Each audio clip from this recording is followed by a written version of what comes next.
Hello, my name is Caleb Denby, and welcome back to Game Review.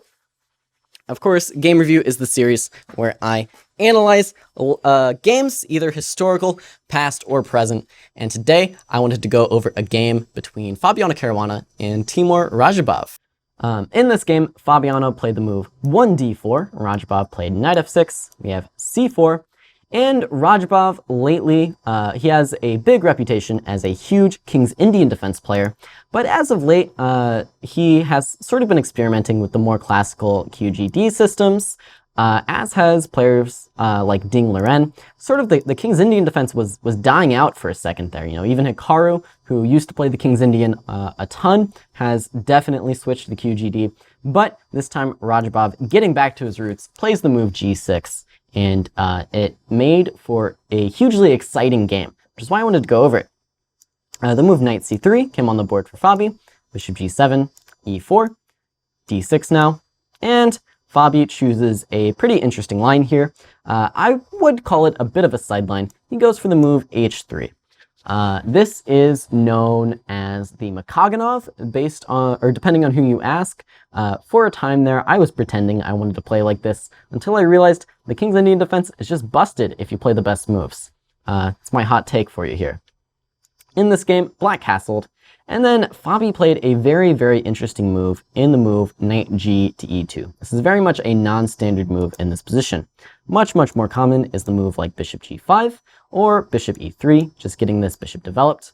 And my understanding of this position was after a move like bishop g5, h3 is sort of aimed at making the move f5 harder to achieve, because white is even actually considering playing the move g4 in order to control this f5 square. And so because white is sort of committed to playing against this plan of e5 and f5, black in general should be quite happy to switch to the more Benoni style positions with the move c5. And play could continue with d5, e6, you take on d5, and you do just get sort of a Benoni where this bishop is looking a little bit awkward on g5, and this pawn is looking a little bit silly on h3. Not to say h3 isn't a useful move in the Benoni ever, but it isn't perhaps the most useful move that white could have been making. In the game though, after knight g e2, perhaps Radjabov thought that the move c5 would be a little bit less advisable here, because knight g e2 very much is a move that you can play against the Benoni. It has a very, very clear idea. The idea being, after some play, you want to play the move knight g3, and eventually you want to play the moves f4 and f5, and this knight is going to be very well placed to support this plan. The knight on g3 supports the e4 pawn in the center, supports the f5 square as well, and most importantly, isn't on f3, blocking this pawn in on f2. And so this would be a very, very quick way for Fabi to get active play. Of course, you know, he would still want to play some more preparatory moves like bishop e2 and castling before going for this type of crazy business, but he would be well suited to play against the Benoni in this particular structure. So because Fabi chose this move with knight g e2, Radjabov sort of switched game plans here. After the move knight g e2, this move of course also doesn't apply pressure to the e5 square, so Radjabov sort of switched to playing it more like a Pierce defense rather than a King's Indian or a Benoni. And he plays this strange looking move, a6 to start with. And this move does sort of look like a waste of time at first glance, but the idea is simply to continue with c6 and b5 and go for this queenside counterplay sort of as quickly as possible. Fabi continued with knight g3, and sticking to the plan, c6 came on the board by Radjabov. Bishop d3, knight b d7, we have castles by white, and now b5. And Radjabov is breaking through here on the queen's side. Bishop e3 by whites, and now Radjabov goes for the boat structure, the bathtub structure, depending on who you ask, with c6, d6, e5, and b5. And I think this is actually not the most uncomfortable position for black straight off. This was a pretty unique way of playing against this sort of setup by Fabi. Going for this c6b5 stuff quite early on is not something I'm really used to seeing in the King's Indian, but Radjabov definitely knew what he was doing here, and I think he got a pretty reasonable position out of the opening. In response to e5, Fabi plays this move d5. In the particular position, he's not really suited to be taking on e5, as moves like knight e5 come with very, very quick counterplay here. And I don't think he's really suited to just leaving this pawn on d4 either, because of the issues on c4. This bishop is sort of also in the way of this queen defending the d4 pawn. So we do see the move d5. C takes d5 was Radjabov's choice, and now after c takes d5, knight c5 hits this bishop and this pawn, a very natural square for the knight. And the bishop comes back to c2, and now I think Radjabov does make a bit of a mistake here. The very natural follow-up to this b5 plan for black is to play this move b4, and then you claim you are shaking loose some defense of this e4 pawn. After a move like knight a4, you can even expect the move knight fd7, and black is going to kind of fall back to these plans of playing the move f5 in order to break down this e4 pawn even further at a later date. And I think in this position, black has enough activity with this powerful knight sitting on the c5 square. The move f5 is definitely going to be on the cards for black to try and open up this bishop. And I think black is doing okay here, honestly. I don't think black has too many issues. In the game, though, we saw the move knight e8 by black, and this is an attempt to play the move f5 a little bit quicker. The obvious downside to this, though, is by not playing b4, this actually allows white to kind of make his own claims on the queen's side. Now, white is the one playing b4, and all of a sudden this knight finds itself without a comfortable home, and it has to retreat back to d7, but now it's sort of stepping on this bishop's toes once again, with this bishop now being interfered with from the f5 square. And Fabi doesn't stop here. He now continues with the move a4 and is highlighting that this a6 b5 structure is perhaps not as solid as black had hoped it would be. We saw the move b takes a4 by black, and Fabi takes back with the bishop. Potentially also possible was capturing back with the knight, sort of challenging these squares on the queen side. You could see this bishop coming back to d3 at a later date, something like queen b3, rook c1, and just going to overwhelm black on this queen side. Bishop takes, though, is not a bad move either. Rook b8 comes on the board, and now it's a little bit awkward for Fabi to defend this pawn, so in fact, he just offers up a trade. Now, though, we do see sort of the advantage to playing knight a4, because now this black knight can come back to this active c5 square, and it does. In the game, we saw takes on a6, bishop takes a6, this rook's attacked, so rook e1, and after knight takes a4, rook takes a4, bishop back to c8. And we ended up in this position in the game. And this is a pretty interesting position to try to analyze and try to evaluate. White has definitely gained a lot on the queen's side with these active, with this active rook on a4 and these wide open files. But on the other hand, with the queen's side totally blown up, the play is now totally going to revolve around the king's side. So it becomes a question of whether this rook coming to a7 is going to be enough to generate active play on the king's side for white, or if it's actually going to be black with the advantage here with these plans of f5 coming so quickly. And in fact, the absence of the Lightsquared Bishop for white, I believe, is really going to be felt here. Black still has this key Lightsquared Bishop to attack with on the king's side, and white is sort of lacking this bishop to offer up any Lightsquared Bishop trades to make his king safer, or to even just use it as a defender to defend his king. And in the game, it did turn out that it was eventually going to be black with the slightly more active play. And this leads you to suspect that maybe something went wrong for Fabi somewhere along these lines. And I do think it might have started with this move, bishop takes a4. I think if Fabi could have preserved these two pawns on the queen side, for example, knight takes a4, rook b8, just a move like queen d2 here. We're still challenging these squares. We're not yet totally simplifying things with b5. And if at a later date, Fabi does manage to actually pick up the a6 pawn, now all of a sudden he has threats on the queen side of the board. He doesn't have to divert all of his play back over to the king's side, because with just one pawn remaining on the queen side, that's enough to generate threats, threats of queening in particular, to draw the black forces sort of back away from this queen side. Also notably, he is maintaining this Lightsquared Bishop, which I can't stress enough is actually a really useful defender for white. Play might continue with something like knight c7, Notably, this knight is still in the way, so plans of f5 are still difficult to achieve. This rook can come to the queen's side, and it's quite clear that the black pieces are just a little bit awkward in this specific case, with the white bishops sort of bearing down on this queen side, the rook ready to invade. I think this honestly was very much a better way to go for Fabi. In the game though, we did see black get these small advantages, and now rook a7 was played in the game. f5 immediately for black, no reason to hold off on this move.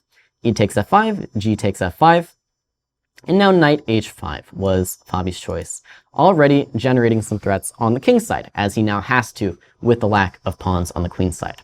Bishop h8 was played in the game, and now it turns out that the move bishop h6 was actually quite important to play, getting this bishop actively onto the king's side before it gets shut out by the move f4. Unfortunately for Fabi, he chose the move queen f3 here, and the move f4 now is going to be quite strong, forcing this bishop back.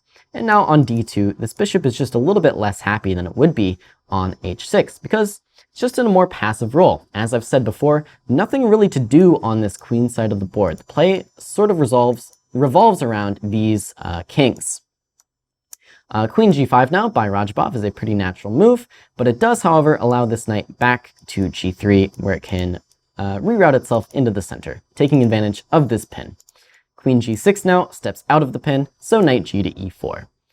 Knight g7 was Radjabov's choice, trying to come into some active squares. Rook e to a1 by Fabi is perhaps a bit too optimistic, actually. Black has a very nice plan here of playing the move knight f5 and coming into h4. For example, if we sort of pass, knight h4 is already going to be a winning move in this case. Unfortunately for black though, this does allow the move queen g4, which would trade queens for white and then offer him very good winning chances in the resulting endgame. So black comes up with a very, very nice move. That move is h5, defending the g4 square before playing knight f5. Now after king h2, we see knight f5, and Fabi is sort of forced to admit his mistake of playing rook a1, because now he brings the rook back to g1 in short order. Queen d3 first, actually, bishop g7, and now rook g1, anticipating the move knight h4 at a later date. And now after rook g1, Radjabov actually switches plans here, taking away the h4 square from his knight, and instead replacing it with this pawn. And this is a really interesting idea by Radjabov. With knight h4, he would very much be anticipating the move f3 coming on the board. This is sort of his plan to try and open things up. However, with h4, he is sort of admitting that he'd be okay with white closing things off with the move f3 because he's going to get such huge activity here on the king's side. Also notably, he's always going to be considering threats of capturing this h3 pawn with this light-squared bishop that still is an annoying piece for white to deal with. So h4 allowing white to close the position if he likes, but understandably, Fabi didn't want to go for this, playing knight e2 instead to kind of cover some of these key squares. Rook b7 now, and rook a8, keeping this active rook on the board. Rook b to f7 is transferring this rook to support this f3 push. And now bishop b4 was Fabi's idea with knight e2 as well, opening up this square for the bishop. Unfortunately though, the play on the king's side is coming quite quickly. In fact, the move knight g3 is already potentially playable for Radjabov with a nice knight sacrifice. Instead though, queen h6, at this point the players, I believe, are very low on time already. Now rook c1 was Fabi's choice, hitting this bishop, so we saw bishop d7. Now, in fact, the move rook a7 would be pretty desirable for Fabi, keeping an eye on these rooks on the king's side, but unfortunately, tactically, this does lose to the move bishop b5 when both queen and rook are hanging, so we saw rook a6 instead, going after the d6 pawn. Now, the only reasonable move here for Radjabov is the move played in the game. That move is f3, immediately breaking things open on the king's side. And now, Fabi chooses an interesting line where he actually starts with the move bishop d2. Now, I was watching the broadcast live at this point, and they were all suggesting the move g takes f3. The reason being, we actually like this queen being on h6 for the moment, so we can capture on d6 with tempo, giving ourselves this nice d pawn so that if simplifications do happen, we are going to be quite happy in the resulting endgame.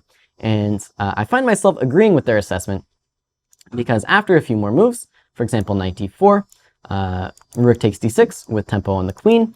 Now, rook takes f3 would actually be forced to keep the game going. If you just move this queen out of the way, you're asking for knight takes d4, e takes d4, rook takes d7, and it's all sort of collapsing for black here.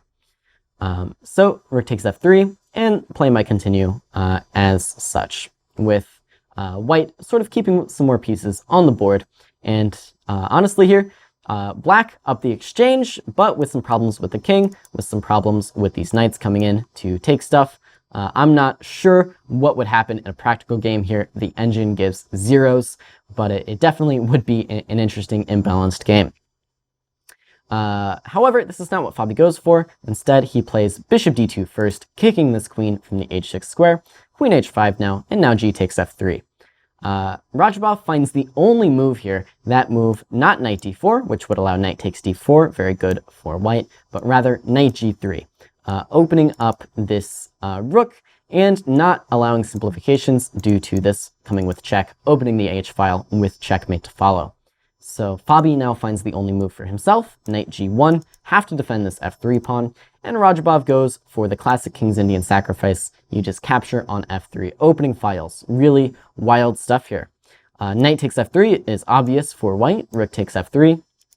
This queen is attacked, but Fabi inserts this nice move, rook a8, and this is actually sort of saving the game for Fabi here. Bishop f8 is the only move, and the point is, we have no comfortable square to move this queen to. If we move this queen, black is just going to capture here, and all of a sudden, this is hanging, bishop f5 is a good move, sort of defending everything, and black is just going to be winning in this position. But due to this move, rook a8 check, the good news for white is we don't have to move this queen. We have this counterpunch of knight f6 check in the position available to us. Now, in this position, it turns out there's actually only one way for Fabi to maintain an advantage here. And that way is the simplest. You simply capture this knight on g3. Now, understandably, Fabi didn't want to go for this, because h takes g3 looks quite terrifying. King g1, queen takes h3 is sort of a monstrous threat of checkmate. If you take on f3, well, this is simply going to be mate from bishop b5 check, and there's no way to stop this one. Queen g1 checkmate. But we do have a better move than queen takes f3 in form of rook takes f8. And now if rook takes f8, we can take on g3. If king takes f8, we can take f3 with check, very notably. So taking this knight, turns out it works for Fabi. In time pressure though, he misses this idea and actually finds a very, very interesting idea. Fans of Anatoly Karpov and chess fans who remember, in particular, a certain game from the 1987 World Championship match will be quite fond of Fabi's next move. Unfortunately for Fabi, though, it is only good for a draw with best play. He came up with a very exciting move, bishop h6 here. And this is a wild one. Putting this bishop on prise to the attack from the queen also would be hitting this rook. But of course, this queen is tied down to the defense of this f3 rook. So queen takes h6 is just a losing move to queen takes f3. Can't even capture on c1 due to the f8 bishop. Now though, Radjabov does find the only move here. It is the most natural move. You simply take on e4. Now this threat is back alive. This threat is alive again. You cannot play queen takes e4 due to rook takes h3 and queen takes h6. Now the threat of knight f6 has been removed and this bishop is simply hanging. There's only one line here that saves the game for Fabi, and that line is to deal with this threat of rook takes d3 by playing the move rook takes f8 check. Now rook takes f8, we can play rook g1 check, not capturing here and allowing rook takes f2, and queen takes h6, but rook g1 check instead. Now king f7, this has prevented the threat of rook takes f2. If you go the other way, we will also still just take this free rook. So king f7, we take on f8 now, knight over to g5, we have to actually capture this knight to deal with these threats, and queen takes g5, queen f3, queen f5, and suddenly we have found the draw. Now, Fabi did actually miss this move, Rook takes f8, instead going for Rook g1 check, and it turns out this is just going to be a losing move for Fabi. King h7, Queen takes e4 check, but now Bishop f5, and this is a devastating threat that cannot be parried. Bishop takes f8 was Fabi's choice, giving up the queen here, but now Rook takes h3 is check, King g2, Bishop takes e4 is check, King takes h3, and Black actually does have a significant enough attack to win the game here. And that attack would actually follow from the only move here, Queen f3 check. Now if you come to h2, you're asking for Queen takes f2 check, King h3, Bishop f5 check, Rook g4, Queen g3 is mate. So you do have to come up the board to h4. Now Queen takes f2, Rook g3 must be played, Queen h2 check, King g5, Queen takes g3 check, takes off this rook, King f6. And now, of course, with the extra material, you can even be so nonchalant as to play the move Bishop takes d5 here and win. But there is even more forcing with check, and then the nice Bishop takes d5, drawing the king to this diagonal with Queen h1 to take off the rook. So very forcing line there that Radjabov understandably missed with very little time on his clock. He went for Bishop or Queen f5 check instead. And believe it or not, this actually throws away the win, with Rook g4 miraculously being enough for a draw here. And the issue is, if you play a move like Bishop f3, what happens? Well, you get checked on a7, King h8, you get checked on g7, King h7, or King g8 rather, is now actually a lost position due to Rook f8 check, picking up the queen. So you have to come to h7, then the repetition is apparent. So rather than go for this, Radjabov just gives Queen f3 check, Queen takes f2 check, and we repeat moves to end the game. And what a wild ride this game was between Fabiano Caruana and Teimour Radjabov. Definitely a ton of back and forth here by both players. This is the type of super exciting chess that you have come to expect from Radjabov. He's a very exciting player with openings such as the King's Indian, giving us gems of games like these. Unfortunately for Radjabov, this one didn't go his way, despite his winning position. Didn't go Fabiano's way either, though, with a draw being found in the very, very end. Very fun stuff from this game. Thank you so much for taking a look at it with me. As always, my name is Caleb Denby, and I will see you in the next episode. Goodbye.